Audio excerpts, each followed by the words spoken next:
You're listening to the Get Meal Prep Show, a podcast about meal planning strategies that help you positively nourish your body, learn about nutrition, and most importantly, get dinner on the table.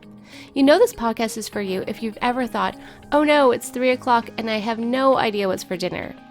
We dive deep into meal planning methods and meal planning strategies that help you prepare healthy home-cooked meals that don't leave you feeling like you're tied down to the kitchen. I'm your host, Susan Watson, registered dietitian, certified intuitive eating counselor, and meal planning strategist for the online course Get Meal Prepped, which can be found at www.nutritionacademy.co. My team at Nutrition Academy and my counseling practice, A Little Nutrition, has formed the Get Meal Prepped method that helps people improve their eating habits by cooking whole foods and not relying all the time on convenience food products. Aside from our online course, you can work with us via our one-on-one coaching services.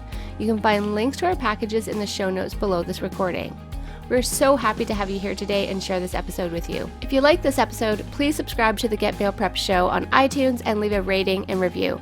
It's super easy to leave a review. You can leave a review from your podcast app. Simply search the Get Meal Prep Show, click reviews, and then write a review. We would love to hear from you. Now, let's dive into today's episode.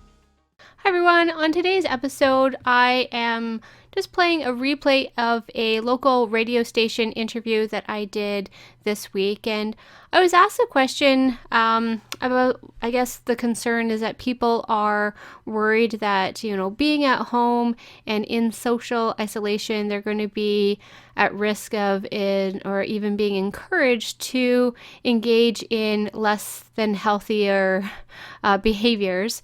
And so the interview is, I'm being asked the questions, how do we manage these less than positive health behaviors, and what can we do to avoid falling into these different habits, and if there's any consequences to doing this. So anyways, I hope you enjoy the interview and we'll get to it.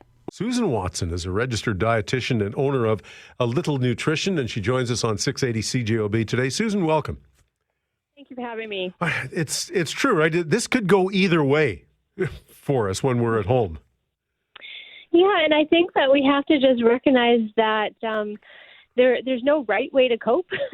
And even yesterday, I posted on social media that I grant you permission to deal with these uncertain times however the heck you need to, because it really, there is no right way to cope. And we've never really been in a situation, myself, I've never been in a situation like this crisis and have my world turned upside down. And a lot of people, this is the first time that they maybe have ever faced a crisis.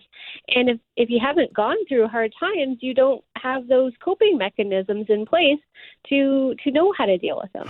All right. So from a health standpoint, though, how do we make sure that, and again, we're all cope differently, but how do we make sure that that we don't start getting into that one glass of wine at 5 o'clock starts to become one at 3 o'clock, and it turns into the bottle of wine and half a pack of cigarettes, and then sitting in front of the TV set with a tub of ice cream and a trowel. Yeah.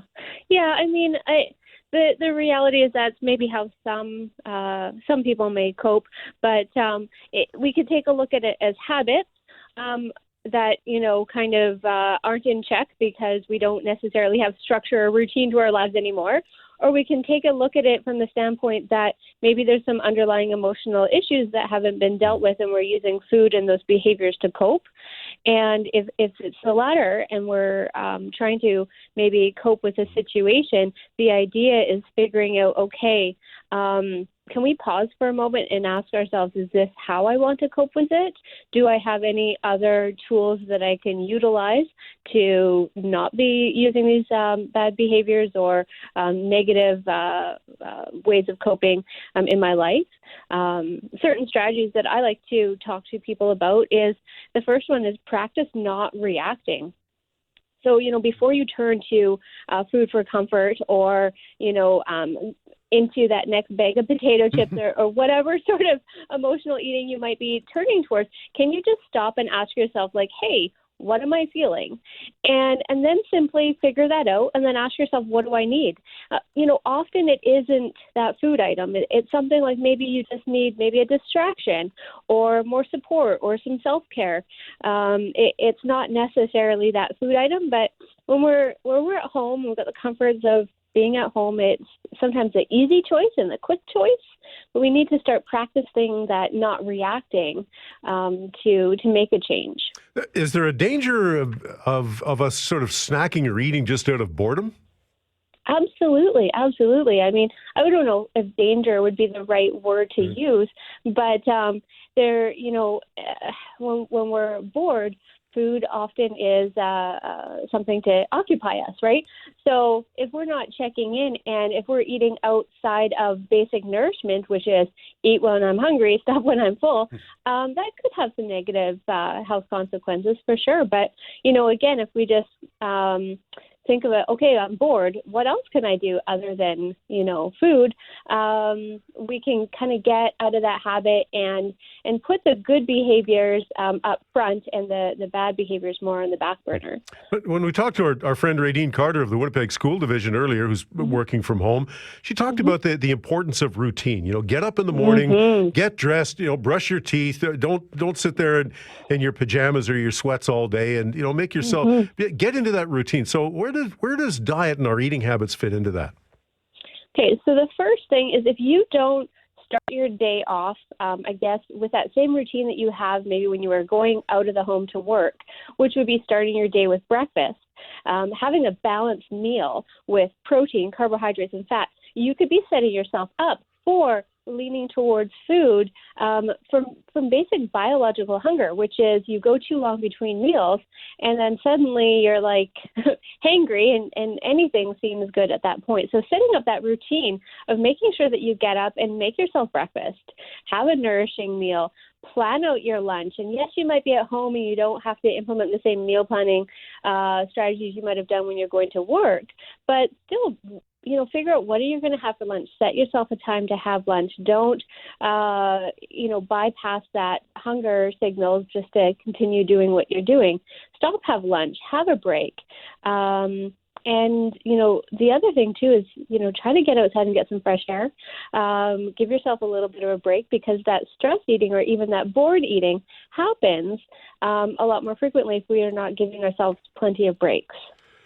There might be an opportunity here, though, Susan. Now, let me get your thoughts on this because we're not going to the grocery store. A lot of us are trying to maybe do our one shopping a week and just get in and get out, right? To not spend any more time in the grocery store than we have to. Does this then give us an opportunity to plan out our meals more carefully than we have maybe in the past? Absolutely. This is like the positive take that I'm twisting on the whole COVID-19 crisis is that before this all happened, people would come to work with dietitians in my company to help learn how to meal plan because they recognized that it would help them eat better. And it was always a challenge because of all the chaos in their life, from kids' activities to, busy work days. And now we have a lot more time, plus the motivation of being able to get in and out of the store without lingering around or aimlessly shopping, and also not going to the store as frequently. That if we want to do this right, we have to make a master meal list, plan out our meals, get the recipes, get the ingredients, get our grocery shopping list ready, go to the store, buy just what we need, and get home. It's almost a forced way of learning how to meal plan. And if we don't want to be going to the grocery store every couple of days, because back before this all happened, the typical way people would purchase food would, 4 o'clock hits, you're heading home from work, oh, what's for supper? Run by the grocery store, pick up what you need, and come home. And we can't be doing that anymore. Yeah, well, and as we all know, I think if you wait until you're hungry to say, what are we going to have for dinner tonight? You're already sunk because you're going to eat the first thing you can lay your hands on that's the fastest. Yes, you're already in trouble when you've got to that point where hunger kicks in and you're starting to get ravenous or hangry. You need to have a plan in place, and that's one of the things that when it comes to stress eating or emotional eating, the first thing I tell people is like, how have you nourished your body? Because you're setting yourself up to reach for those food items that you don't necessarily want to if you haven't nourished your body adequately already. Well, it's we're all kind of up against it these days, Susan, and the physical, the emotional, the psychological, the spiritual are all kind of intertwined at this time. But the better we can feed ourselves or fuel our bodies, it gives us a chance to get through this. It does. And if we, it's almost like a snowball reaction. So if we, the negative consequence would be, say you wake up and, I don't feel like breakfast, and you kind of don't feel yourself throughout the day, and then the evening kicks in, we have rebound hunger, which is our body saying, feed me now at whatever we can get our hands on. So then we think, I'm emotional eating, but we could have solved it if we just got back into that routine, wake up, have breakfast, fuel yourself adequately throughout the day, and go to bed on time. Don't stay up too late. Keep that pattern going so that when we are having to maybe deal with these heavy emotions and uncertain times, we're at that best state of mind and body to be able to handle it. Susan, great to have you on the show. Thanks very much for your time today. You're very welcome. Susan Watson is a registered dietitian. She is the owner of A Little Nutrition. Thanks so much for listening to the Get Meal Prep show. If you have any questions about today's episode or you would like to email us, you can at info@nutritionacademy.co. We'd love to hear from you, and if you have any suggestions or different topics for the show, we'd be happy to hear from you. You can also find me on Instagram at @alittlenutrition, and I have lots of meal planning photos and tips on my stories, so I'd love to connect with you there as well. Again, that's @littlenutrition is my handle. Anyways, until next episode, see you then. Bye.